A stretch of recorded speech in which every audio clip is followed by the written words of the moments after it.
I had my identity tied into cricket. Does that make sense? So I was Carmi the cricketer. I was never Carmi the person. And it almost developed where people, the minute they say you, hey Carmi, how's the cricket? And eventually I'm like, oh goodness me, guys, like, you know, like they mean well. They mean well, but it's because my identity was tied into cricket. The minute something would happen, I'd spiral. I'd absolutely spiral. Because now I'm like, okay, I'm injured, I'm not playing. So what value do I have now? People are going to ask me, how's the cricket? I'm going to say I'm injured. They're going to be like, okay, cheers, good to see you again, and leave. So I think that was one of the biggest mental things for me to overcome was I'm more than what I do, right? I'm more than the cricketer. And the moment that sort of clicked for me is it was a big moment because I felt like almost then my game actually got even better because I wasn't worried about I need to make sure like this is my only thing, right? And again, time develops that as well. You become a husband, you develop in life, so you have more things that add value to you, but also the fact that you know that you're just a child of God, that you have value. You have value. You don't have to do anything to have that value. So yes. I think, that was one of the biggest things for me. Welcome back to another episode of High Value Discussions. On this episode, we sit down with a professional athlete who has dedicated his life to competing at the highest level. The path of a professional athlete requires an incredible level of discipline and sacrifice. My guest is living that journey firsthand. In addition to his career as a professional, he also coaches young athletes, helping develop the next generation of players. Through his coaching, he emphasizes not only skill and performance, but also the character, mindset, and work ethic required to succeed both on and off the field. Beyond sports, he's also a husband and a follower of Christ, and his faith plays the biggest role in how he approaches his entire life.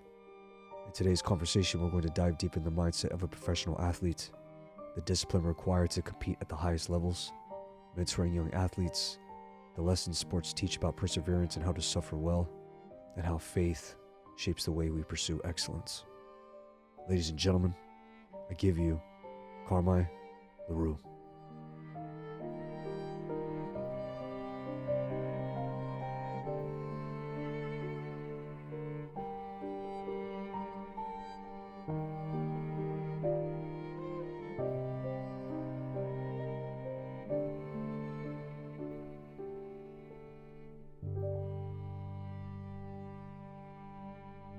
But basically grew up in Johannesburg, South Africa. Amazing parents. Like, I think the older I've got, the more I've realized that. I think when you're young, you don't realize that. And you sort of like push them away, especially those teen years and stuff. But bro, just like, godly parents, like raised me in a godly home. I think that's the biggest thing for me is like, I didn't have parents who just like let me go by the wayside or just let almost society bring you up. At the time when you're growing up and they're like, no, you can't go there or you can't see this person. You're like, what are you talking about? Like, let me be, I'm a butterfly, let me fly. And, but you look back at that now and you're like, man, God's hand was over that. So grew up there. We moved once. We won't get into this now, but like, my folks financially had like ups, more downs than ups. Never ever let me know about it, which I think is, it shows their character as well. So, man, just loved South Africa. Like, I had the best childhood. You know those childhoods where you climb in trees and you are building go-karts and you're getting injured, and just the best, bro, just the best. We moved on to I think you guys would call it a farm, like we call it a plot. It's just like a small, like a piece of land. But we had like a tractor. We would drive the tractor and try to drift, and like, bro, it was just so much fun. So, man, that was my childhood. That was my childhood. Wouldn't wish for anything more. Yeah. When you were saying that your parents raised you in a godly environment, did you have an understanding of who God was? Because obviously when you're young, our minds are all over the place. Sometimes we're not at a place where we're sitting still and just absorbing what our parents are telling us. Like myself, I was one ear and out the other. I was all over the place. I was like very ADD. I'm like, okay, I want to go here. I want to go there. I want to go there. Yeah. So my attention span was just out of whack. Yeah. Did you have that understanding as a child when you were young, where you were able to sit with your parents and understand what they were trying to instill in you? It's a good question. I think I saw my parents live it out. So it wasn't ever just like, don't do this. And then I saw them doing it. So I think I had that, representation in front of me. It's so funny. I actually said to Kat yesterday, I feel like my life, I've always made good decisions. And so like we're talking off air, I didn't mess up when I was younger. I mean, you go through phases and stuff, but I never ever like went left field away from God. And I said to her yesterday, we were walking at Santana Row, and I was like, I just want to like make a reckless decision. I was like, I want to buy the oldest BMW and just like make a reckless decision. I'm tired of making these decisions that are like in my heart, I know they're correct, Yeah. But no, I think, I saw them live it out. And so I think that stuck with me. I think I've always had a big conviction. I don't know if you want to call it a conviction personality, but like I've always known right and wrong. And like, not that I've been scared of choosing wrong, but I know that I'm distancing myself from what God has put me here to do. And so I've never ever wanted to do that. So like I say, you mess up, and but I've never. They were never severe. No, I appreciate the way that they guided me, and they were always there for me to like have a chat to and stuff. So yeah, you were surrounded by it. So like, bro, that's such a blessing in itself. Sure, where it's so great where you're getting instilled wisdom, but myself, I like to see what they're doing. And when I see the fruit and then them passing on their valuable principles and living it out, that to me is more valuable than the words that come out of their mouth. So like 100%. You, bro, you had the best of both. Yeah. So it's so valuable, man. Exactly. Yeah. No, it was amazing. I appreciate them a lot. And especially this too, since I feel like obviously you were being guided very, very well. And then, when we're young men, we have these aspirations. We have these goals. We have these sit down even with our parents, our friends, family, etc. We're like, oh, this is what I want to do. This is what I'm going to pursue. There was obviously something in your mind that you wanted to pursue. I'm kind of curious on what that was. Bro, cricket, since I was able to sit up, I was throwing a ball down the corridor to my gran and to my grandpa and to my mom and dad. So it sounds so cliche, but I think I've always, like, cricket has been my thing. Growing up, I mean, I was playing, when I was 4 years old, I was playing like under 8 tournaments and stuff. So my mom said I was just standing in the field looking at the butterflies, but like I was there, and I think it just developed over that since I was a little kid. I cannot think of anything else that I ever wanted to do. Yeah. Bro, and it's so powerful saying it as a young child where this is what I want to do, 100%. Yeah. Right? And it was never forced from their side, because I see I'm sure we'll get onto it, but like I coach a lot of kids here now as well.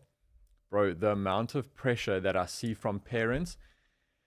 I had a parent message me the other day, a couple days ago, and he was like, hey, my son, like, he just played a game, and he was like, he got the complete yips, which is just like, when you just don't perform at all, like everything goes wrong. And he was like, I don't know what's happened. He was like, I think we need to take a step back. This kid is 9, by the way, right? 9. He's like, he has such anxiety before a game. He throws up before the game. I sat there, I looked at Kat, I was like, what? Like, that blows my mind. And particularly for this parent, I think he doesn't push his kid. I think it just genuinely is like the kid is maybe a little bit anxious, but I've seen parents where it's like they live in their dream through their kid. And it's like, you will do this. And the kid hates it. But, the parent wants them there, and they paying the money and whatever. And you can see this kid is terrified. So never anything like that. It was always from my side. They always supported it. So yeah. Being in the sport is like such a phenomenal thing, but obviously passing down the wisdom to these young athletes. but you also want them to love and care for the game. 100%. You know, and that's, I would say that's very mentally taxing, knowing you're nearly working with somebody and they're not there. You know, it's almost like the parents are waiting for the insights. They're waiting for the progress. 100%. Exactly. And it's tough, man. It's so tough. Exactly. Yeah. I always have to tell parents, I'm like, this is not a microwave thing. We don't just like after one session, your kid's going to be in the A team sort of thing. It builds character, right? And that's why I said to the dad, I was like, he needs to love the game, but also these things that happen, it's not the first and only time it's going to happen. So taking a step back, it's like you always got to be so careful because like you're not the parent, right? So I'm not trying to teach you how to raise your kid, but it's like, is stepping back now the best thing to do? Is it showing your kid, okay, a little bit of adversity, we stop, we give up. And so yeah, like, I mean, we went back and forth a little bit, but I hope it sunk in a little bit because, I mean, you would know as a professional athlete, you have more off days than good days, right? Like that's the truth of it. So it's like, how do we deal with those days and how do we make those days get our better days even better sort of thing? So yes. You know how you were saying your mother was, when you were on the field and she was like, oh, you're staring at butterflies, but you were still in that environment. Yeah. Do you remember that moment where you actually fell in love with the game where you're like, I had a passion for it. And yes, I was kind of like, I was young, so I wasn't like fully diving into the game. But as you started to progress and put the time into the craft, did you started to feel the love for it? And you're like, I'm actually pretty talented at this. Bro, so when I was young, I think you can always tell someone's love by like when they do it, so and how often they do it, right? If you're doing it all day, every day, right, without someone telling you to do it, you probably love it. And so I must have been 6 or 7, like just every single day in the backyard, just bowling to sticks in the ground. And so like in terms of the love for the game, I think I had it since I was a kid. I think coaches were like always told me, you know, you got talent, like, and told my parents like, you know, like let him come to us and get coached and that sort of thing. But yeah, I think, I don't know, probably when I was like 12ish or so, like, you know, you're at that age where you can assess a little bit better. And so I was like, well, I think I'm okay. Like, I'm all right. I'm okay. That's when I like jumping away sort of thing. I'm making myself sound so much better than what I am. But like when you're at that age, it's like a big thing, you know? So, so I would say it's always been in me. But there's also have to be such great heart as well because bro, being an athlete, like you said, there are way more downs than ups. 100%. And it is very, very difficult. And being able to navigate, because it is very mentally taxing, not just physically, man. 100%. And as you get older, you understand, I'm sure if you really reflect back in your career where you're like, I could have progressed so much if I really just prioritized this instead of the one more rep, one more run, one more sprint, the one more when it comes to physically. Brother, it is all up here, man. Yeah, it's 100%. Crazy. No, 100%. I mean, it is like, I think for me, physically, it's been a thing because, I mean, my whole career has just been plagued with injuries. It's, but in saying that, there comes the mental battle, right? And how do you get over that? So, yeah, that's something exactly like you say. I wish I maybe seek counsel a little bit more in that. Cause like, yeah, when you're younger, and I mean even now, right? Like, I think being able to go to someone and be like, I'm struggling with this, right? Not trying to deal with it on your own, I think is a big thing. So I think maybe like just seeking counsel in that a little bit more, but the mental side of things, bro, I don't think people realize it. It's like you question yourself constantly, like, why am I even doing this? Do you know what I mean? But then you do well and then you're like, oh, this is why I'm doing it. Like, so yeah, bro, it's a big mental thing. And even talk about the sacrifice as well, man, because I know somebody a professional athlete, where you were able to analyze and study other professional athletes, maybe those that are not even in your sport. Like, I love watching athletes from all across sectors, not just in my sport. I loved watching basketball, golf, football, but not the teams, the athletes, because I like to see their principles. I like to see the way they not just speak, but why are they so great? And they'd always say that one thing.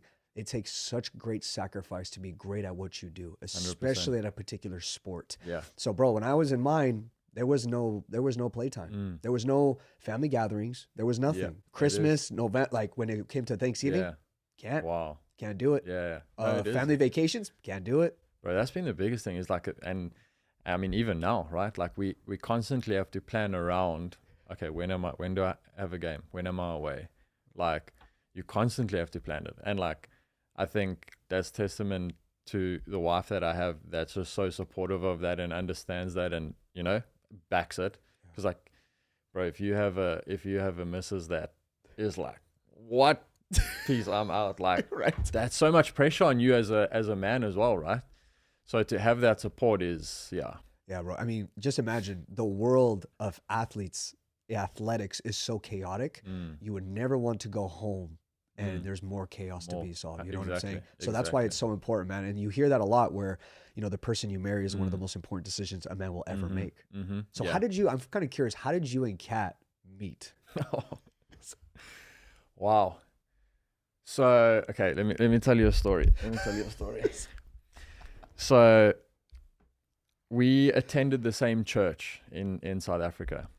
And so I must have been probably like 2014. I knew her. She's a twin, so she's got a twin brother. I met her. I know her twin brother. So I said hey to him. I think she was there with him that day. I saw her. And then, probably 2015. Oh no, this was still 2014. And I wasn't serving before that.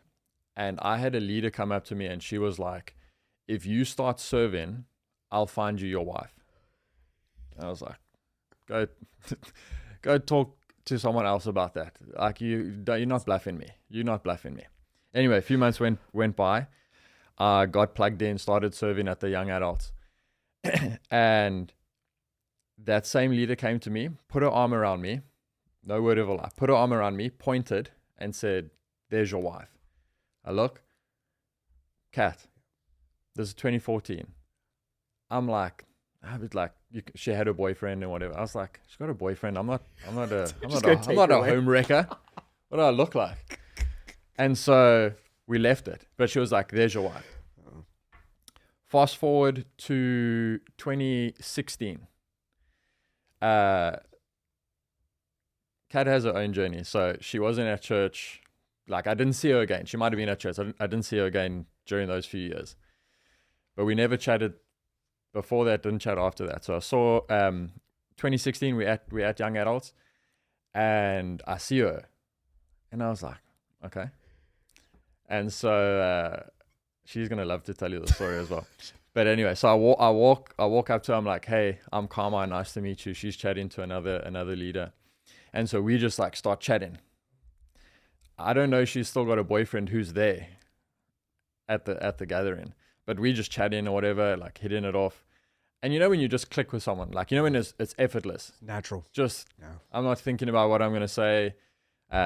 She's just like staring, like, you know, great interaction. And so, bro, before we started dating seriously, I was like, I didn't have like many girlfriends, like serious girlfriends, but I would like to like always have girls around me for like, I'd always like, I'd be very flirty and that sort of stuff, which I don't condone. I don't condone wherever I'm looking. But I was like, I would push the limits. And so I remember that night, we were all standing, the youth pastor was standing there, we were all standing in a circle talking. She's standing next to her boyfriend. I move people, I like open the circle, I go next to her, I put my arm around her. Her boyfriend's literally there, and I'm like, isn't she cute? Like a sister? And everyone just like looks at me, and she's just got this grin on her face. And like when I'm doing it, I'm not trying to be like that guy, but I would always like push the limits with it. So then, so that was our first encounter together. And so didn't see her again after that. Didn't, because obviously then I knew she had the boyfriend. So didn't exchange contact, nothing like that. And so another like year went by, and I found her on Instagram. No pictures of the boyfriend. What am I gonna do? Hey, it's actually still on our. You don't look taken. Exactly. That first conversation, it's on our fridge. She's on our fridge. So so I message her and start chatting, but she still had the boyfriend. She just didn't like have him on her Instagram.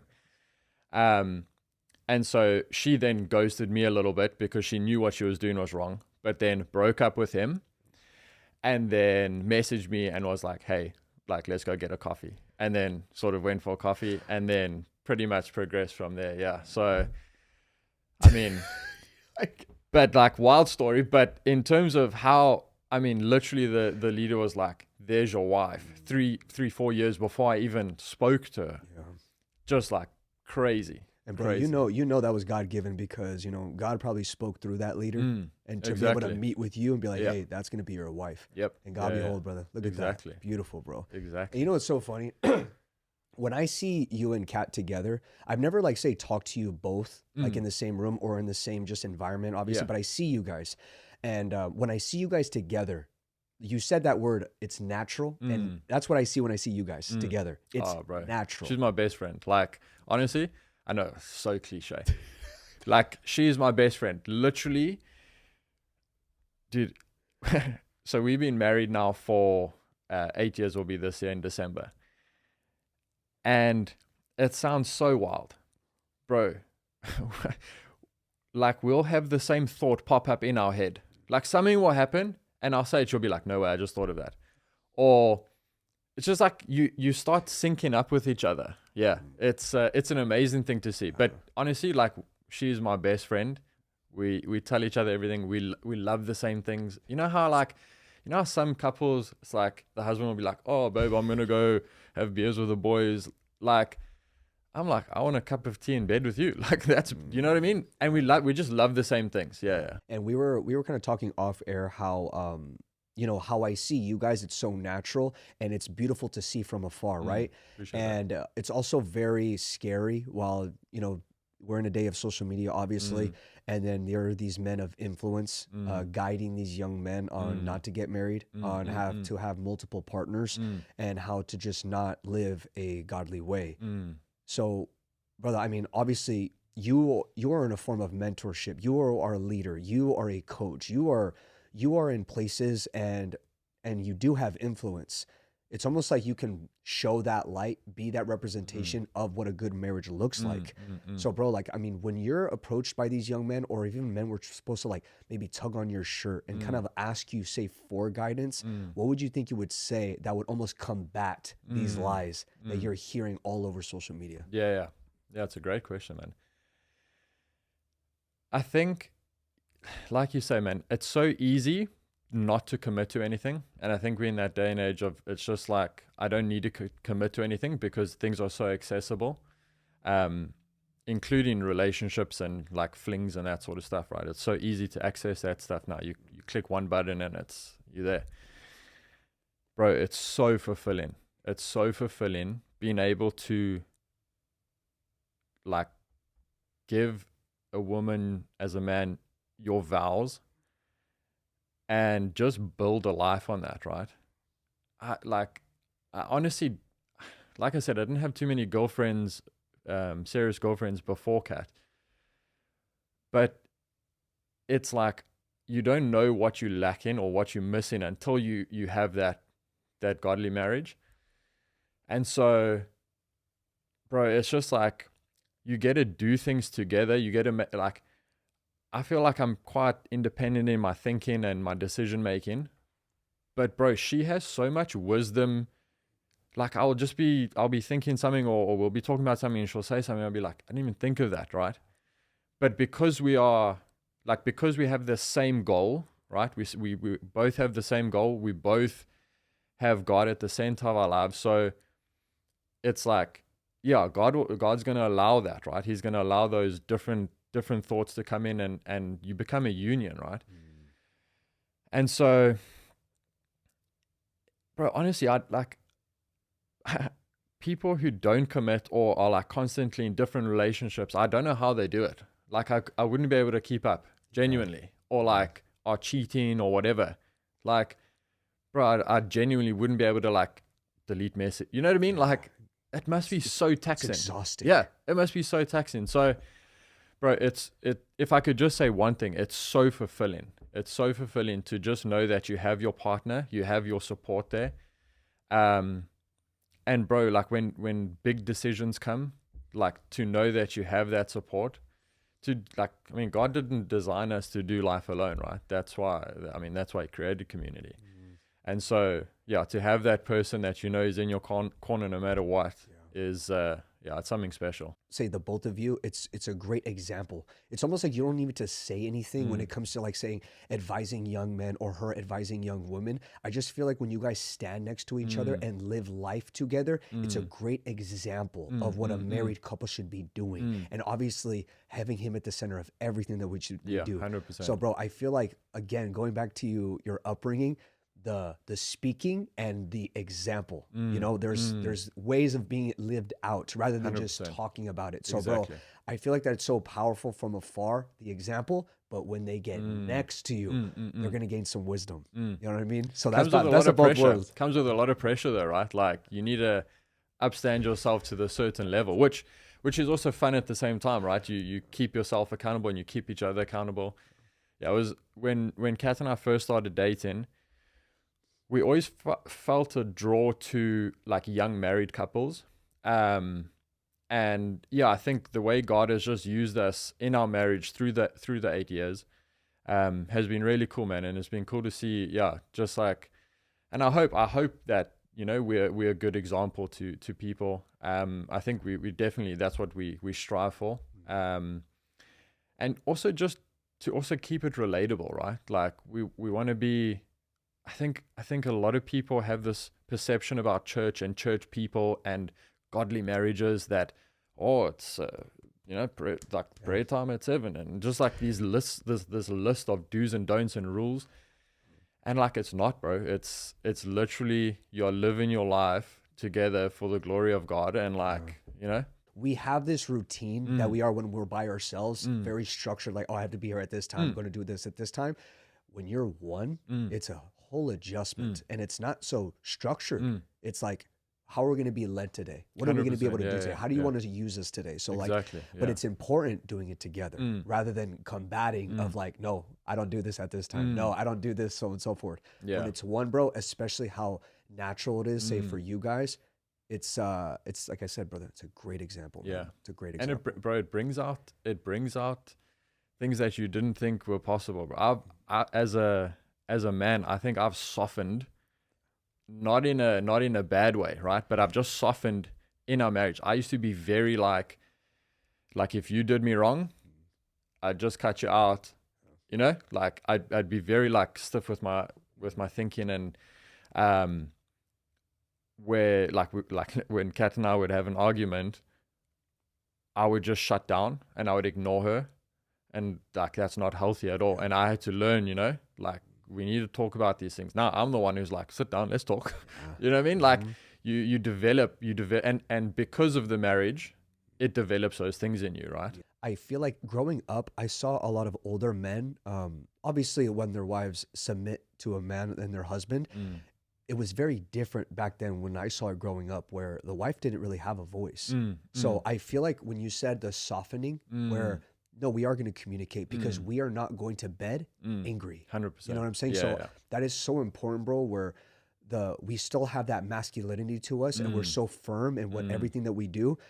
But it's also very, very important to like, hey, you got to talk. 100%. You know, I don't want to shut you down. Yeah. I don't want to pretty much like, I have the say here. I'm the man of the house and you just do as I say. It's like, no, this is a team effort 100%. here. Yeah. It would be so strange just to close everything off, because then the relationship, the marriage would deteriorate heavily. 100%, bro. And that's the thing. It's like people often read that wives submit to your husbands, but they don't follow on where husbands love your wife as Christ loved the church, right? So it's a back and forward thing. Like we need to be loving our wives to death, like ultimately.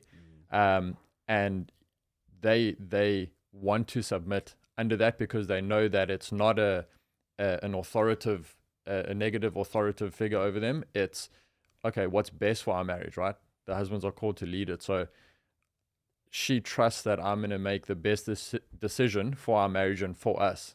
And that's also earned over time, through the dating process, through the engagement and all of that. So it's just, it's like a process, right? Pretty much you're that man that's worth being submitted to. Exactly. You know what I'm saying? Exactly, 100%. And that takes a lot of work, obviously, but the shutting down, it's my way or the highway does not work. 100%. And I saw a lot of that growing up, bro. A lot. And to the point where it was so strange being such a young man and analyzing the females and the women, how they don't speak and they can't speak. And I was just like, is this how it's supposed to be? Sure. I was so confused. And just like yourself, I always had females around me.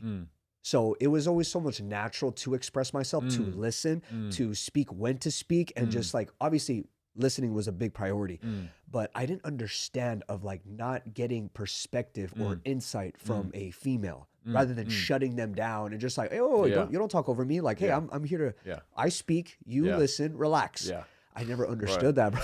So just because I'm just thinking the value that a wife gives to you that you don't think about at all. It's like you said, as guys, we problem solvers. And so you're constantly thinking, how do I solve this problem? And they just come with this completely different perspective where you go like, wow, I didn't even think of that. But actually handling the situation that way, the outcome is going to be so much better, right? Yeah. I love what Pastor Ron said on one Sunday where he said, pay attention to the females in your life, pay attention to your wives because they have a different antenna than we do. Oh, 100%. You know what I'm saying? Exactly. So having that perspective, bro, like they, the woman's intuition is what they, what they say. And, I have so many amazing queens in my life, whether it be my cousins, my sister, my mother, and I ask questions. I think it's very important to ask questions because as men, you want to be very diversified and you want to adapt. So for me not to be able to do that would be a hindrance to my life long term. 100%. So, bro, 100%. It would be so strange just block that out. Yeah. They have a different antennas than we do. Oh, of course. And I feel like, again, welcoming that in. Yeah. Because I love 100%. what you said, how Kat gave you wisdom. Yeah. And you're like, I wasn't even thinking about constantly, bro. Constantly. It's a constant thing. And I think, I don't claim this. I heard this the other day. They were saying that when God said that he'll make a helper for Adam, right? That word helper is used for Jesus. And so it's like that, it's the same, right? He sent that same person to help you. And it's not a helper in the lesser sense. It's a strength. It's actually a word of strength. Yeah. Yes. There's a great gift that athletics gives us. And it's how to lose properly. And when I would lose competition or a fight, it was very depressing because it was a one-on-one sport. It's combat to combat. There was nobody else helping you in there. Yeah. So when I lost, it was like, man, this is gut-wrenching, especially when you sacrifice so much. Of course, yeah, because your prep and build-up it's a long time. Exactly. Your fight camps are long. And when it doesn't go your way, it's almost like, again, going to the whole mental state where it's like, am I meant for this? Am I supposed to do this? Yeah. So, bro, if you were to look and reflect at your losses, don't you look at it now as like probably one of the greatest wins? Oh, bro, 100%. And like I said, you have way more setbacks and losses than wins. And especially for me, like I would say, if I can relate to the story you just said, my losses were my injuries because it would set me back so much. I would just feel like I would get going and then injury, and then just feel like I get going and then injury. And so, bro, that was a big mental challenge for me to be able to.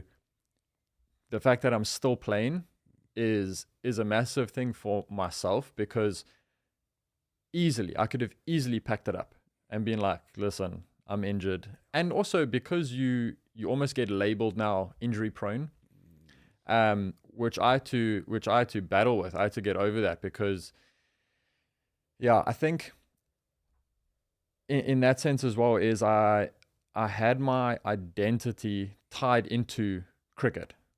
Does that make sense? So I was Carmi the cricketer. I was never Carmi the person. And it almost developed where people, the minute they say you, hey, Carmi, how's the cricket? And eventually I'm like, oh, goodness me, guys, like, you know, like they mean well. They mean well. But it's because my identity was tied into cricket, the minute something would happen, it'd spiral. I'd absolutely spiral. Because now I'm like, okay, I'm injured. I'm not playing. So what value do I have now? People are going to ask me, how's the cricket? I'm going to say, I'm injured. They're going to be like, okay, cheers. Good to see you again, and leave. So I think that was one of the biggest mental things for me to overcome was I'm more than what I do, right? I'm more than the cricketer. And the moment that sort of clicked for me is it was a big moment because I felt like almost then my game actually got even better because I wasn't worried about I need to make sure like this is my only thing, right? And again, time develops that as well. You become a husband, you develop in life. So you have more things that add value to you, but also the fact that you know that you're just a child of God, that you have value. You have value. You don't have to do anything to have that value. So yes. I think, that was one of the biggest things for me. I've had a lot of former athletes on here for my like teammates. Sure. And they would always say, I'm nervous to retire. Yeah. Because that's my identity. Of course. Yeah. And then I would always advise like brother, like you have gifts, not gifts. And pretty much analyze every season that God has placed you in and see what are you talented at? What is your natural born gifts? And put it out there, share it to the world and be of service to other people. But it's the identity. Even myself, when I retired, it was quick. I made the decision fast. Really? Because I was like, I'm not doing this anymore. It's not worth my health. Was it difficult or no? No. It was because I suffered a concussion bad. Wow. And it was not even in a fight. It was in training. Okay. And I remember it was the first day of 2020. And it was New Year's, literally a New Year's. And then I got KO'd by one of my teammates. And then my teammate took me back here. Yeah. And I sat on the couch. This was not even a studio then. Yeah. And then I sat on my couch, looked up. I was like, I'm not doing this anymore. Wow. It's over. Wow. And then I went to my coach, my mentor. Yeah. And I was nervous to tell him. Sure. And he was like, thank God. And I was like, you're okay with that? Yeah. He was like, Daniel, I'm not here to keep you guys to continue fighting. I'm here to protect you guys. Sure. I'm here to prepare you so you go in there unscathed. But you wanting to step back, I'm satisfied. Yeah. I'm like, wow. Okay, that helps a lot. Yeah. But again, bro, the identity, it's so strange how it's so sticky on us. And then after when we're done, it's like, what are we gonna do? Yeah. And you're still in the game. Well, I mean that's why I ask you, because it's a constant question in my head. I'm like, when do I hang up the boots? What do I do? Right? Because I almost had to have that conversation before we moved, because it was that sort of hanging on a knife edge sort of thing. It was like it could have gone either way. Like I lost my contract, and so for a while I was like, what do I do? Do I just go work a desk job? And it's a constant question in my head. Yeah, bro. It was very interesting, and then I think teammates get surprised when you do step back, because I gave over 10 years of my life to the game. Exactly. It was honestly my identity. People only knew me as the fighter. Still. Yeah, they don't realize what goes into it, and that struggle. Even like I still train. Like me and Pastor Frankie from Redemption, like he's a black belt in jiu-jitsu. So and I, we get together and we like spar sometimes and move around. Yeah. But I reflect while I'm training and doing this. I'm like, there's no way I could jump into a training camp again. Yeah, bro, training camps are gruesome. Jeez, my mate, he did a bit of boxing and it develops your character, right? Like if I look back on my injuries, if I had just given up at the first injury, I wouldn't have the character to be able to handle other situations, like you say in life now, where I see back also when I was in South Africa, bro, I'd probably probably torn my right hamstring like 6 or 7 times now. And so there was a younger guy who was in the team who also picked up an injury. He was like, oh, like, I don't know if I can do this. I was like, bro, like, you've got one injury. And so it's like from the injury to playing again, that period, the mental like add-ons that you've given yourself, that is so valuable to take now into life, because it's built characteristics. Now when things go wrong, it's like, okay, I've dealt with all of these other things, like I can just move forward on this now. You tore an ACL. That was my worst fear. Was if your knees are gone, your back is gone, your neck is gone, it's over. Yeah. And now when people were tearing their ACLs, they're back in months. Yeah, 100%. Like, how? Yeah, 100%. But bro, the doctors, the rehab, everything is just done this. Yeah, 100%. To the point where bro. those used to be career ending. I remember that. 100%. No, exactly. Bro, it's the facilities and stuff have improved in that.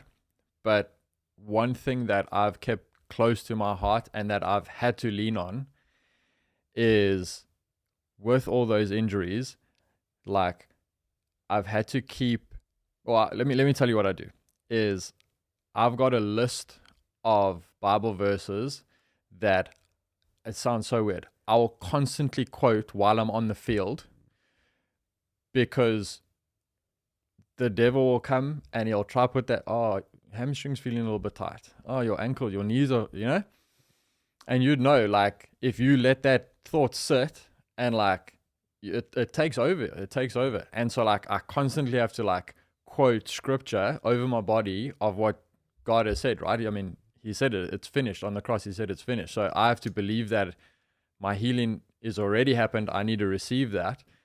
And so that's been the biggest thing for me, overcoming that injury hurdle, is literally that. Just quoting what like the promises God has said over my body when those thoughts start coming. Yeah. I love how you go towards the truth. The phone is very distracting, and I always say, like, the phone is a huge enemy. Yeah. Especially when it's like not being used properly, because there's a way to be fed there, but there's also a way there to be heavily distracted. Oh, 100%. So it's always important, and something that I always say, keep your Bible with you just as much as you keep your phone with you, because that is your greatest shield. It is your greatest sword. And that is a great way to combat these lies and these attacks. Yeah, 100%. So as the distractions, because when are we the same age? How old are you? I'm 33 this year. Yeah, I'm 30. So Why did you we're make the me say same age. that? I'll edit, but I got you. 33. Wow. I want to get into that. I want to get older. How old are you now? 30. Okay. I want to get older. Like, I want to be an old man. Okay. For Because what reason? Like, I just feel like life gets better as we get older. Like, they always say, I mean, I heard this growing up all the time, where your body's going to feel it. Your prime is in your 20s, so on and so forth. I'm like, I don't agree with any of that. The older I get, the better I feel in everything. 100%. Spiritually, physically, mentally, like everything. So I just want to get old. I see. No, bro, I'm with you on that. I said, Kat and I both, we said our 30s, we are peak. We're like on the up to the peak. 40s, we peak, like we getting better. And it's so important to talk like that, right? Yeah. Like, words are so powerful. You got to be speaking that stuff. So if you like, I'm feeling it, I'm 20, I'm feeling sore, you're going to feel sore. Yes. Like, you're going to. See, like my aunts and my uncles, they don't like to say like their age. I'm like, why? Yeah. Like 56? I can't wait to say that out loud. Yeah. That's so funny, bro. Like, bro, like I always say, like, I have like slicked hair. Like, I would always say I want that white. Ooh. I was like, if I don't have gray hair or like silver hair in my 40s, I will dye it. Do you have grays at all? None. Nothing. And what's sad is my father doesn't have gray hair, and my grandparents never had gray hair. Wow. So it's like, dang. Yeah, you're probably not getting gray hair. Yeah. Bro, the other day I got out the shower. I looked at my hair. Bro, I've got strands of gray hairs. And I don't know how you are, or you probably opposite to me, because in my mind, I'm still 23. Me too. I feel when I get older, I get younger. Yes, yeah. So in my mind, I'm 23. Genuinely. Like, it sounds so weird, but I was like, I looked at myself, I was like, what do you mean I've got gray hair? What? Like I never, ever, ever thought I'd get gray, or if God forbid, I start losing my hair. Genuinely, I'd fly. I'm first ticket to Turkey. Right. I'm going. Right. I'm gonna come back with a head strap, bald. Yeah. No. Isn't that crazy how they can do all that stuff now, bro? It's Thank pretty God. impressive, Thank right? God. And Yeah. it's like, it was No, funny it's- because I would ask barbers. I was like, because they would say, I have a few clients that they went out to Turkey Yeah. and they got it done. And I was like, and what is it like? They're like, bro, it grows back. Yeah. It's just hair. Yeah. Yeah. I'm Yeah. like, so weird, man. Yeah. Wild. And I've seen surgeries like online when people are like documenting it. Mm. Bro, it's sometimes the surgery doesn't go good and it creates severe swelling and infections. Bro, I saw this guy's face the other day. It was so white. It came down, but when I saw his face, Yeah. I was like, oh no. Yeah. And I'm very, not, I don't want to say scared. I don't like surgeries. So like I have a broken nose from fighting. Okay. I have broken it 3 times and it's still broken and Wow. I've never gotten it fixed. Wow. A specialist, when I first broke it, a specialist, I went to go see one and he was like, Daniel, you're young. Yeah. See me when you retire, then I'll fix you up. Wow. And I never went to go. Yeah. I was like, I'd rather just, Do you want me to come over the table and just give it a crank? I don't feel the effects of it though. Sure. Only when I have, if I'm sleep deprived or if I have ultra processed foods, I get it inflamed and I feel it right away. I had so because my hamstring always got injured, they thought it was my hip. So I had a cam and a pincer. We won't get into it, but it's like extra bone that was pinching. And so they shaved that down. Didn't really help. It's just, honestly, I have no feeling in my leg. I can't feel my quad. Like I have no feeling on the skin. So it's a common thing, like after an operation, sometimes it's just like the nerves or whatever that it doesn't come back. But I had that surgery. What other surgery have I had? Oh, bro, I had a very close death experience in 2024. Yeah. Recent. Like, so I don't know if you can see my ear. It looks like Yeah, I was yeah. a fighter. Yeah. I wasn't a fighter, no. So we're playing a game and it was during Major League. And I bowled this ball. It was a bad ball. But basically it was like this full half volley, easy to hit me ball. And the batsman hit it straight back at me. And I put my hands up. It blew through my fingers like this, knocked my wedding ring off and hit me in the ear. I'll show you a photo afterwards. Bro, it literally opened up this whole thing. But I reckon if my hand didn't get in the way, it would have hit me like in my head. And I think complete different story, yeah. But it was pretty gnarly, yeah, pretty gnarly. So I got this whole ear like stitched down. Wild. These sports, like when it comes to baseball, cricket, football, basketball, like all these sports where there's like, say, collisions, bro, especially when I see it sometimes when it comes to baseball where the ball goes straight to their head and they seize up. Yeah. Football players, they just randomly faint. Yeah. Like there was that one football player, I think like 2 years ago, he got tackled and then stood up and then just I saw went that. down. Yeah. And I think the time of COVID, there was like 3 boxers that died in the same year. That's crazy. 1 going to the hospital, 2 in the corner. Oh. Yeah, like I don't think people taking a notice of how Bro. this is. Yeah. Got to protect that. 100%. And when I get so nervous now, since learning and studying about the brain, watching kids play football, watching kids spar, I'm like, their brains are developing. Yeah. Why would you want to deter that? Yeah, 100%. You know? Exactly. Yeah. Well, again, you can just see how like God's hand is over things, because with all the injuries and just things that were going wrong with me, it led me to research my own body and research fast bowling as an art and, okay, why this happens, the biomechanics of it. And now, like, that's what my business is based off of. Like, I'm just a fast bowling coach. So I almost not had to go through that to be able to get the knowledge, because you could just get the knowledge, but I probably wouldn't have. I probably wouldn't have just researched all of that stuff, and so yeah, like you can just see how like God works it together. So yeah, I mean, like also cliche, things happen for reasons.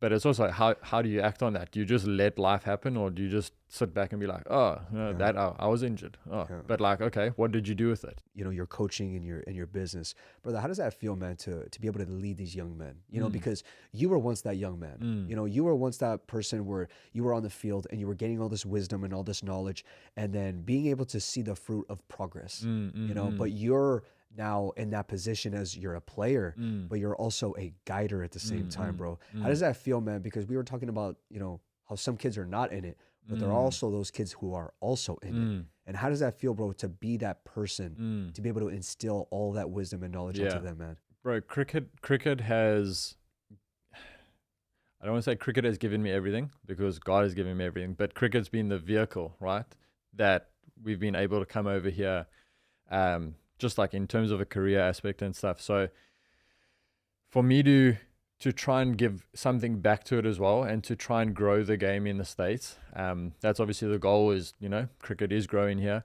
and so if I can accelerate that and just help the sort of next generation, and also in terms of a personal experience, in terms of injury, like how do we deal with injuries and how do we avoid it, right? Because I know that in my action there were things that were wrong that I could now be like, okay, let's look at your action, let's see what we can change. And so yeah, so it's very rewarding in that sense. I have a big imposter syndrome case. Like, I always feel like, do I even know what I'm talking about? Am I giving them correct information, you know? But yeah, I mean, it's so rewarding to see. The biggest thing for me is when a parent messages me and they're like, oh, he couldn't stop speaking about the session on the way home. Like, genuinely, that fills my heart. Genuinely, that, like, it sounds so small, but that's the thing, like, that the kid enjoyed it. And whenever we start a session, let's say I've got a new kid, the thing that I want them to take away is that I want them to understand what's happening. I never want it to be like, do this, and throwing out these big words. Ask me as many questions as you want. Like, I'll repeat myself over and over. I want you to understand why, if you do this thing, this happens. Like, that's my goal at the end of the day. And so, because also, like, I also felt growing up and having the different coaches, it was always a lot of like, okay, let's just, you know, do one thing, but it was never explained why something happens, or, you know, if I bowl a wide, why did it go wide? So it's trying to like meet them at that level and trying to develop them so that they can also start thinking for themselves. That's the ultimate goal, right? Yeah. I'm kind of curious, bro, on who was that person that was God-given into your life where they were able to feed you and mentor you throughout the life? It might be a bit different or answer than you would expect, but growing up, I had a couple mentors. So like through school and at our old church, I had a mentor. They were like a young married couple as well. Kat and I weren't married yet, but you know, we would get advice from them, and our young adults pastor as well. Me and him were really close. But then, yeah, those were sort of the phases. But in terms of a person who has been like a rock and constantly, is my dad. Like I said, I obviously grew up in a Christian home and saw how my mom and dad lived out. But I think especially now that I'm getting older, I think there's that level of understanding. Like, I know what he had to go through to be able to give us what we have. And obviously being married, having kids and that sort of stuff. And just seeing how his life changed, and how just like his whole situation flipped after putting God first. So like, I mean, Kat and I, with my mom and dad, we see them as like our spiritual mentors, as well as Pastor Ron. Like, I've listened before we moved here. This year, November, will be 5 years. I listened to Pastor Ron when I was probably 14. I started listening to Pastor Ron. Just like yeah, my mom, because my mom had all these discs, like his CDs and tapes and whatever. And so again, like that's how they would also feed us, right? And get the correct understanding. Because there's lots of teaching out there, but there's also the correct teaching, right? And someone who's going to break down the word. And again, it's what I love about Pastor Ron, and it's maybe almost what I try to do in my coaching, is he'll break down something so that the simplest mind can understand it, right? It's not these big fancy words, and it's not trying to be this holy, it's what does the Bible say, right? He's breaking it down for us to understand. So, so obviously, like being in his church now, it's something surreal. We also, Pastor Creflo Dollar has also been, again, not in person, but in terms of a spiritual person that we look up to, he's been there. So I would say, my dad, Pastor Ron, and Pastor Creflo Dollar. Yeah. You said that I wouldn't expect it to be your father. I think a lot of people will be like, oh yeah, I meet with my mentor on a Thursday at this time. And it's just, and I think especially the older I've gotten since we've been married, like I think it's something that I've valued a lot more. Yeah. Just sort of, asking questions and constantly seeking advice. Yeah. Our parents, they should be our mentors. I feel like that should be the first priority. Yeah, 100%. Yeah. So you exactly. saying that, I'm not surprised. Okay, fair enough. Yeah, fair You enough. thought you were like saying the Elon Musk. No. Yeah, it's been, bro, it's tough, man. It's tough, like being away from home. Like moving here was never a thing that was on the forefront of my mind. I was never like, I'm gonna move to America. But like, just like being here, you realize the value of having time with the people that you love, bro. It's not easy. Yeah, bro. Honestly, I give you the heaviest applause for doing that, because I'm a very big family man. And one of my worst fears in life is my family separating. Yeah. Meaning opportunities. Yeah. You got to go out this way. You got to go live here. You got to do that. That is my worst fear. And like all my cousins, I have a very big family. So all my aunts and uncles, they all had like 4 or 5 kids. Sure. So when we all get together, it's like one big old thing. Sure. My cousins are my best friends. My siblings are my best friends. Yeah. I give you heavy applause, because I know how, just from you expressing how much your family means to you, bro. Talk about sacrifice. Yeah. That's probably one of the biggest ones you've ever made. Yeah. It's been the second biggest decision of my life, apart from marrying Kat. And so basically, like I said, I made my professional debut in 2016, but played cricket the whole time before that. And 2020 came, COVID obviously hit, and they shut everything down. And so it was now time for contract renewal. And so the chats that I'd been having with the coaches and selectors and stuff were all like, no, we've got plans for 2021. And it was actually moving into 2020. So no, we got plans for 2020. And so then Kat and I were actually on a run. We were doing a trail run. And I got a call from my coach, and he was like, listen, I got bad news. We're not going to renew your contract. It's such a weird moment for me, because I'd only ever done cricket. I'd never sat behind a desk and worked. I'd never done that to earn a living. I'd only ever done cricket. So to have that like taken away, I was on the phone. I was looking around. I was like, I almost don't know what that means, or I don't know how to react to that.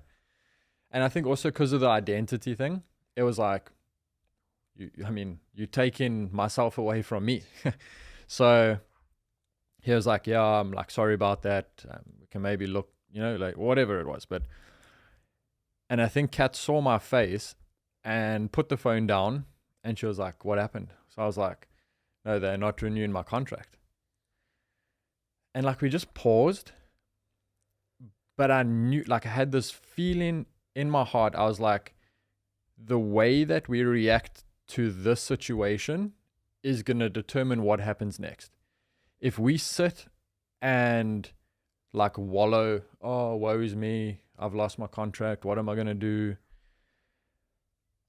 I knew that I was then like handcuffing the Holy Spirit to work. I was going to be like, I'm worrying about it. Like, I don't trust God. And so I said to Kat, look, like, this is it. This is what they've said. I was like, but I know that God has something for us. I know that. And I said to her, I said, I know I'm not done, because I didn't feel it. I was like, I still have so much to give. Like, I still feel that. I still feel like I have so much to give to cricket as a player. And I said to her, let's put on some worship music and let's just carry on running. And we're just gonna rest in the fact that God has this in his hands, right? And bro, literally we had a speaker, we put on some worship and we just carried on running. But obviously now your mind starts running with it, right? So fast forward a couple of weeks, I'm having a phone call during COVID with my agent. He was doing these like podcast style calls during COVID. And so we were chatting and he was like, right at the end of the call, he was like, have you ever thought of playing in the US? So on the call, I was like, and we hadn't chatted about this before. I was like, no, it's never really crossed my mind, but if there's an opportunity there, maybe. And so we got off the video chat and I called him. I was like, Chris, I was like, what do you mean? Like, we never spoke about this. He was like, no, there could be an opportunity. So I was like, yeah, let's like look into it. Because we had been chatting to different franchises around South Africa and they were all like, no, COVID, our books are closed. We don't know what financial situation looks like. And so it was about 2 months that there was this like waiting process of before the US opportunity and since I lost my contract. And in that 2 months, it's like waves, because you can be like, you are trusting God, but then the human aspect still comes in play, right? You're still human. So you're like, sure, but because you don't know that it's 2 months away. You just know that you are, sitting waiting. And during this time, I had said to my dad has his own company and I was working part-time in it. I said to him, listen, Top, like, this has happened. I was like, I need to jump on here full-time. But I said, I know that my cricket career is not done. I was like, this is just going to be for a little bit. I know, like, I believe that God still has something for me and I know that it's going to happen. And so then May, we got the call for an opportunity here. And literally, like, I remember I was sitting on my bed and his name's Rusty. He called me. He was like, no, listen, we're looking to have you. I looked at Kath. She was like, and I was like, all right, we're in. And literally like that. Literally, that's literally how it happened. And then from there, we were meant to, so that was May. We were meant to get here in September of 2020. That whole process took over a year. Because we got like RFEs on our visas and it was just a whole process. But again, I feel like my whole life has been a glimpse of something, but then a period of like, wait for it. And then another glimpse of something and like a period of waiting for it. So even this, it's like, okay, there's a glimpse, America, but then a whole year and there's nothing you can do. And then we get you. And then it's like, okay, cool. And then it's the next thing, right? And then it's the waiting period. So yeah, bro, that's pretty much how we got you. It's been a journey. It's yeah. But that firmness, bro, so important. And I feel like the response of it, it's so essential, especially when things are going wrong, because I would say it's so easy to stay firm when things are going so good. Exactly. But man, when things are the flip side and it's a coin toss, exactly, you're like, okay, no, I'm going to lean onto the Lord here, because there is nobody else to lean onto but 100%, him. And he has the answers to everything. So why am I going to go towards this way? But again, bro, I like how you pointed that out. Our flesh, it'll come at us and 100%. Doubt creeps in. At the end of the day, like, you need to be living out your faith. It can't just be a Sunday thing. And like you say, when things are going right, it's especially when those things are going wrong, how do you react? Then are all those messages that you've heard and all the Bible reading and what God's convicted you of, is that now what you base your life off of, or is it what you see, right? So it was literally just a thing of, we trust God, like we trust God that He has a plan for us, and just resting in that fact, letting Him take over. Because I was like, God, there's nothing that I can do. I can't convince them. I can't do anything. So this has to be you. But again, the way you were raised, the way you've conducted yourself a long time, and who you were following and who you were under, bro. I just felt like you had the proper guidance, man, and the great assistance, man. Like, honestly, all of this is such a big blessing from the Lord, man. Honestly, Definitely. bro. Oh, bro. I mean, this whole opportunity, just as like a South African, to say you're going to move to the US, you can't just move to the US. It doesn't happen like that, right? Like, so for us to have this opportunity to be here, and then again, it's just like, you can just see how God's hand has been on it. For us to be 15 minutes from Pastor Ron's church, who, like, I've been watching him more than half my life.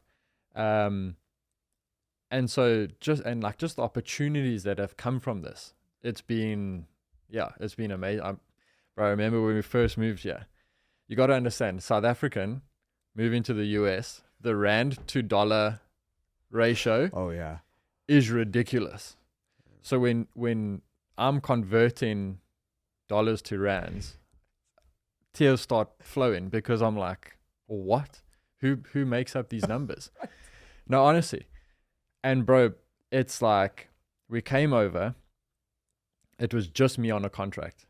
Kat couldn't work because the visa that we were on, it was like a dependent visa, so she couldn't work. So we were on one salary in the Bay. And like, looking back at it now, I'm like, it could only have been God. There's no way on that salary we were able to like live. And when we wanted to go get a coffee, we got a coffee. We didn't live this luxury, like just buying cars and, spending whenever. But like, the things that we value, we love it, bro. Us going to a coffee shop, sitting having a coffee, people watching, that's heaven for me. So we never ever lacked in that sense. We always had food on our table. We could go have a coffee. Like, we never ever lacked anything. And so it's just like, you can just see undeniably how God's hand has been over that, right? Yeah, bro, I'll tell you a story. When we moved here, because obviously we're like, how can we make a little bit of extra cash and stuff? So I go on Facebook Marketplace. I'm like, maybe we just like look at some furniture, buy and sell furniture or whatever. We find this wooden crate and barrel cabinet for free. Also, South Africa, the Facebook Marketplace scene, it's not great. You're going to get maybe a broken plastic bucket or something like that. You're not going to get a crate and barrel cabinet. And so bro drove, picked this cabinet up, took it home. Like, I'd done some little bit of furniture stuff back at home, sanded it down, painted it, put a cane by the windows, sold it for $300. I was like, what? Like, this is possible here? Bro, it like lit a fire up underneath us. At one stage, we had this, our first apartment, we had this small 600 square foot little apartment, no washer dryer. Please get a washer dryer. Like, you have to have a washer dryer. If you don't have a washer and dryer, it's the worst thing ever. Crazy, bro. But at one stage, our whole apartment, excluding our bedroom, was full of wooden tables that we were busy making to sell. So, but it was so much fun. Like, it was so much fun. And again, it goes back to the partner that you have, right? Kat could have been like, oh, I'm not getting my hands and nails. Bro, there she is busy painting it, and like, she loved it. So it's just like that adventure, right? You create that adventure. Yeah. The coffee, sitting down. Oh, simple. Yeah. Yet so effective. Yeah. We 100%. don't need to do these spontaneous rental cars, flashy stuff. It's It's all nonsense, bro. Yeah. Like the simple things, enjoying those little moments, bro, is everything. Exactly. It's everything, man. 100%. And especially here where people want the extravagant.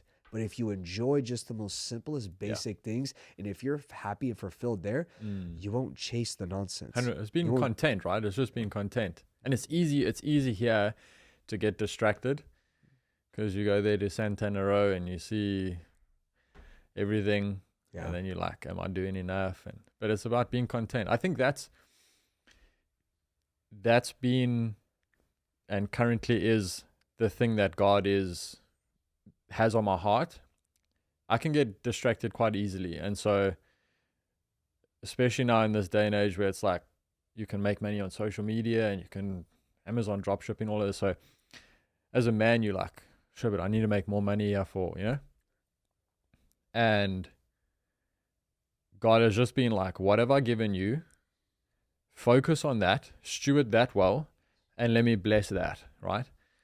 And so I was like, 100%. And that's why I think I've like now actually dived properly into the coaching business, into my own prep as a cricketer, and just being like, I know that's what God's given me. I know that's where my talent lies. So now I'm going to actually like dive properly into that, because even, I know it sounds weird, but even being a professional since like 2016, I don't think I've ever committed 100% to like building myself up properly. I think this has been the first season or off season now where I've been like, okay, I'm going to give this a proper go. And yeah. Isn't that crazy to think crazy, about? Bro. Right? Crazy. Yeah. I feel like myself, my last fight, 2019, SAP Center, that was the best. Meaning I felt like the chains were finally loose. And it felt like play. Yeah. It felt like this is my playground and I'm home. 100%. It was just all coming together all at once, even though it's still hard. Yeah. But when you feel that, you're like, man, that was the first time in my career where I felt like strong everywhere. Yeah.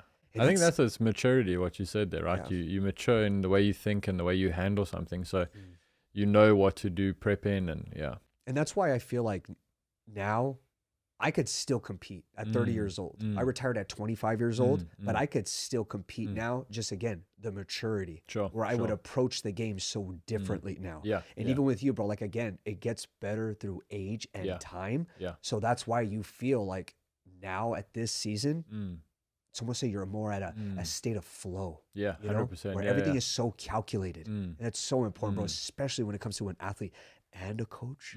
Bro, it's a lot because you're feeding so much into yourself, but passing that down to other people, bro, that takes a lot out of an athlete. Yeah, without a doubt. Oh, 100%. Yeah, I'm drained after I come back from coaching.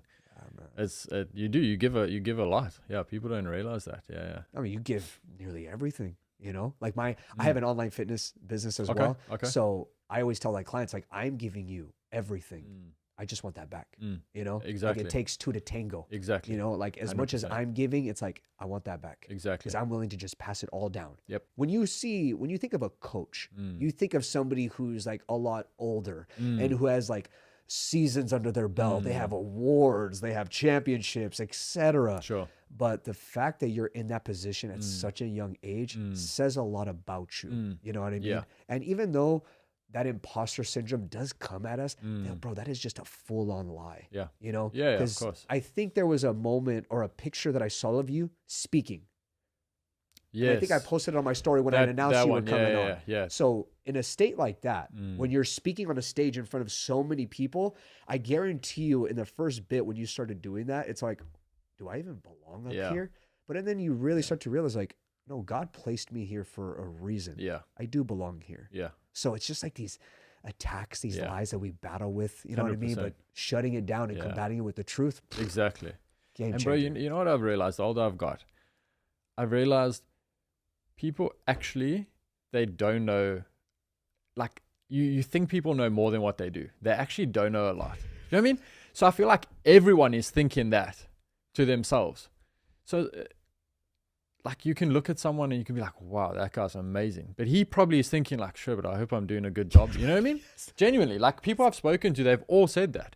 They've all said like, and yes, like, so for me, like you're saying, I never studied coaching cricket, right? I've lived it, and I feel like that's why I can give value, because it's personal experience. But yeah, it's like a lot of people, you can study, but things also evolve. And so like you have to constantly keep up to date with that. But also there's things that you don't know, and that's okay, right? Like you don't always have to act like you have it all together. I think people actually find it better if you like, I'll get back to you on that. Let me figure that out. Give me a few days and a few weeks or months, because I do not know that. Yeah, exactly. Exactly. Yeah, I think just being a student everywhere you go is essential. I struggled in school a lot when I was younger. Academically, I was not skilled, not skilled at all. So obsessing over literature, like bro, like for me to actually truly understand something, I really have to dive in. And if I don't, it's one ear and out the other. Yeah. You know? So I struggle in that avenue very much. So in order to me, again, to it being ingrained in me, it's almost like I had to absorb it, but also say it and teach it. Of course. 100%. That's where it gets embedded, you know? Bro, I have a question for you, speaking on your athletics. Are you nervous when you get older? Meaning the injuries. It's almost like the body tightens. And it's almost like, you know, you see these older gentlemen who have had an amazing athletic career and they can't move. They move a little bit differently, you know? Like what I'm nervous about is brain damage, because I have it. I would deteriorate my effects of it more if I was drinking every day, if I was smoking, if I was eating ultra processed foods and not living a healthy lifestyle. I would feel the effects much faster. With you, I feel like since you're so active and you're so mobile, even after your career, I get that sense of like you will not be worried about that. Going back, I used to, when I was younger, my body I used to have not anxiety over it, but I would get so nervous that my body would tense up and I almost wouldn't be able to bowl like I would outside of that pressure zone. And so the older I've got, the better that's got, right? So now I don't really get nervous when I'm playing a game, but I think that comes with experience. I think in terms of my body after cricket, definitely because of the injuries that I've had, you know, you think, you know, is my back going to be okay? Because I've had a lot of lower back injuries as well. And so, but again, I think I'm doing stuff now to prepare for that as well. So it's like you say, the mobility, the core strength, all of that sort of stuff. Yeah, it's like you want to prep yourself for after the game as well. I want to be able to lift my kid up in the air and not have back pain or anything like that. But yeah, it's and also the fact is I'm trusting God that once my career is done, my body will be completely fine. And I mean, again, we live on Earth. Earth is deteriorating, right? So our bodies are going to deteriorate. But yeah, it's just about what can I do to best help? Like you're saying, if you drinking, smoking, that's you're not helping yourself. So what can I do to help myself to be able to do that afterwards? Like you say, I think there's that element of that confidence. I mean, you look at some of the greatest sports figures, let's say like Conor McGregor. He was next level, right? And I feel like that's why people watched him, right? And why he gripped people, because he was so absurd. So you have that on one aspect, but then you also don't want to be, like I'm not great, or do you know what I mean? And so I think it's knowing the work that you've put in. Like if you've put in the work, there's going to be that confidence, like with anything, right? You prepared for a meeting, you're going to walk into that meeting, you're going to be confident. So it's the work that you've put in, I guess. And yeah, just again, it's stewarding what you have. So have I done the most with the time that I had leading up into the game or whatever it is? Did I steward that well, or was I messing around? And then it's about, cool, God, like I've done my part. Like, I need your supernatural or my natural, and take it from there, I guess. Yeah. And then the result almost becomes obsolete because I've done everything I can. You win some, you lose some. Yeah. It's, I mean, obviously losing, I hate losing, bro. I don't know about you. I'm so competitive. No, me too. When people even like, I mean, my cousins were all athletes, right? Yeah. So we'll literally get together. Everything turns into a competitive thing. Oh, 100, bro. I'm like, at the traffic light, if I don't pick the correct car to park behind because he's going to go, I'm gutted with myself. I'm like, what are you doing? Pick a better car. No, genuinely, I'm so competitive. Yeah. So it is tough because I'm really hard on myself. Coaches would often be like, oh, your body language is this. And like, I agree, my body language was bad. I would always like hang my shoulders or whatever it was. So that was something that I needed to work on. But I feel because I was hard on myself, I was able to maintain a certain level. I never let that standard drop. So I always expect more from myself. Yeah, I try not let that go into like externally. Like, I try not let people know what I'm thinking. Yeah. But yeah, I think it would be those points. Yeah. There's this author, Ryan Holiday. He wrote this book, Ego is the Enemy. Okay. So in my earlier career, I had a huge ego. Okay. Because when you're in a sport that's very individualized, it's 1 versus 1, and then you win, your head starts to like get all big and fat. And I didn't have the right circle around me during that time when it comes to friends, coaches, because there was so many yes men. And I believed it. And it was a big issue. Sure. Until I received a God-given mentor to be able to really, really see right through me, you know, and give me those technical critiques that I needed, rather than being like, oh my God, you're so fast. Oh my God. It's like, no, there was nothing ever complimentary from his end, which was shocking. Yeah. You know, when I received something from him, I'm like, why are you being so nice? Yeah. You know, but it was in a healthy way. Sure. Like, it was to aim to progress. It was always to get to here. Yeah. So keep stretching you. Exactly. But I told him, when I had him on my podcast, I said, athletes, they turn it on. They have a switch. Michael Jordan, very competitive. Like, he would talk about it, and you would hear stories about him, how he used his ego in his athletics and to win. Tom Brady, very respectable gentleman. But when he was on that field, he was a killer. Yeah. You know, in my sport, George St. Pierre, gentleman, class act from in the fight and outside the fight. But it's like these guys turned on their ego to compete, right? Yeah. So it's almost like this weird switch where you can't have this crazy ego approaching life. I got this. This is all easy work, etc. But it's weird. Going back to that competitive nature, there's a time to turn it on. 100%. Right? Exactly. So do you know that switch? Do you feel that switch? Yeah, definitely. I mean, especially like playing sport, you walk onto the field, right? You have to be on. You can't be off. So also in terms of managing yourself, because if you're on constantly, you're gonna drain. You're gonna be drained. You can't constantly be on, except if you're Connor. Because I don't think he switches off at all. Jeez, he's on it all the time. But no, like, yeah, even on the field, it's like you gotta have on and off buttons. Because if you engage, our game goes for like hour and a half each way, so 3 hours in total. If you on constantly, you're going to be finished by the end of it. So when I know I need to be on, like, you switch on, and then you need to have those down times. You need to be able to calm your mind, switch off. Because otherwise you're going to be blown. I mean, perfect example, like you said, like Connor, like that switch is like, it never turns off. It's at 100 and 110% always. Exactly. It's like, goodness gracious. Exactly. But like, I saw him in an entertainment aspect, but from a martial artist aspect, it's like there's other people to look up to, because the way they would approach the game inside and outside. 100%. Again, being wary of like mistakes.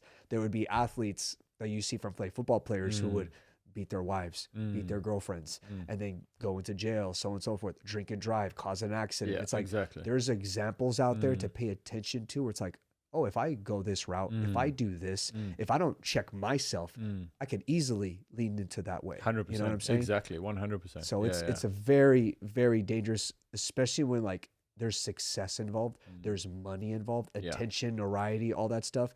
Again, it can get to people. It really can. Yeah. And you see it within athletes all the time, bro. Oh, of course. And I think it's people searching as well, right? Like I had a conversation with one of my best mates a couple of days ago, and it's just like, if you are lacking something and you're trying to fill that void with all of those material things, and it goes back to the relationship things and, you know, trying to fill it with girls and stuff, you're constantly going to feel in lack, constantly. Like until you know, or you have your purpose and you know why God has put you here, does that then void get filled? And that's why you'll find like people who even don't have a lot are so content, because they're doing what they love, you know, they feel like they're in God's will. And it's just like when you get distracted by, and it's what the world perceives as valuable, right? And especially these days, it's just shoved down your throat. And that's why I said it's like so easy to get distracted. You're like, am I doing enough? Am I making enough money? You know? Yeah. But yeah, I don't think we're called to that.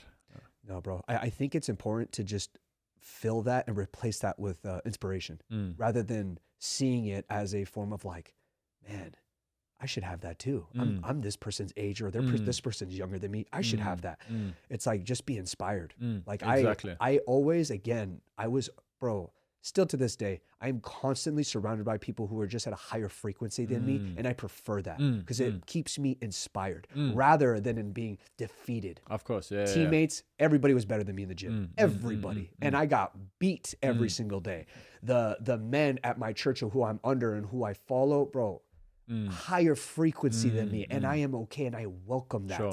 I was like, I want to be able to walk this life with such godly, powerful men that keep me sharp. Because if I don't, again, the yes men, it'll deter. Of course. Yeah, so, bro, it's easy to be inspired and not get caught up in the noise, because it's just noise. Content, like you said, brother, like just be happy with the little things that are around, bro. 100%. Like I have clothes. Yeah. I'm fed. Yeah. I have such a beautiful, amazing circle. Like, bro, exactly. It's like there's nothing to be searching or grabbing for. It's like, man, what's theirs, it's theirs. Yep. What's mine, it's all from God. So I'm like, who am I to be searching and going to other places that I don't belong to? Because it would be disobedient. Sure, 100%. It would be disobedient for me to not fulfill the calling that he placed upon me. Exactly. So I'm not going to drift. I just get like, wow, man, that's good. Like you have this, like that's not for me, but dude, how did you get that? That's interesting. Well, we could talk about it. Yeah, exactly. But it ain't for me. Exactly. I'm not meant to jump into so many lanes, bro. Yeah, I'll get distracted. No, 100%. Yeah, you gotta stay. You gotta stay in your lane. What has God given you? Well, anyways, my brother, my last and final question for you, okay? So, bro, if you were to have one last message, one final principle, one final insight to the non-believers and to the believers, what would that message be? Bro, I see so many people making God a religion and like Jesus a religion, and like all he wants to do is just have a relationship with you. I guess this could be for the non-believers as well, right? But all it is a relationship, like anything, man. The more time you put into that relationship, the more you're going to understand that person.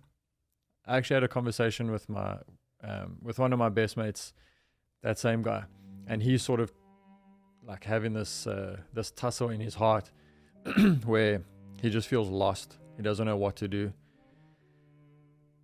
And I just said to him, bro, I said, you need to sit down with God and you need to be like, God, I am lost. I was like, you don't have to say your Hail Mary and then face this direction. It's a relationship. And I said, it's going to feel awkward. Why? Because you haven't spoken to him. You've never sat down and just had a conversation as a relationship. So I would say the more that you can develop that, right? And that's all God wants. He just wants a relationship to you. He doesn't want this list of do's and don'ts. And like, oh, you need to be this sort of person before you can do this. It's like God loves you. He died on the cross for you. All you need to do is just believe that and grow your relationship with him, right? Yeah, Like, I think people, I want to try get people away from the religious mindset of do this, don't do this, do this. Because again, like you said, then you're doing it in your own strength. And for years, people try to do that and could never do it. And that's why Jesus had to come, right? So God has a plan for you. He loves you. He wants to prosper you. Like, allow him to do that. Don't resist that, right? I would say that. Like, I appreciate you being here, from being so productive, so busy, and you have so many responsibilities that you need to attend to. But you being here, man, with me, it says a lot about your character, bro. Oh. And we said a lot about that in the beginning of our conversation, and it shows. You know, there's something that you don't have to express. It just shows within the person that you are and just your spirit, bro. Appreciate you having me on, man. It Absolutely. was fun. Thank you so much, appreciate brother. it, man. Thank you all for tuning in to today's episode. If you got a lot of value out of this, please do me a favor and support our channel by liking, commenting, and subscribing. Make sure to hit that follow button on Spotify to stay updated with our latest episodes. And if you are listening on Apple Podcast, I would greatly appreciate it if you would leave a 5-star rating, followed by with a review. Again, thank you all for the support. Stay loving, stay hungry, and stay excellent.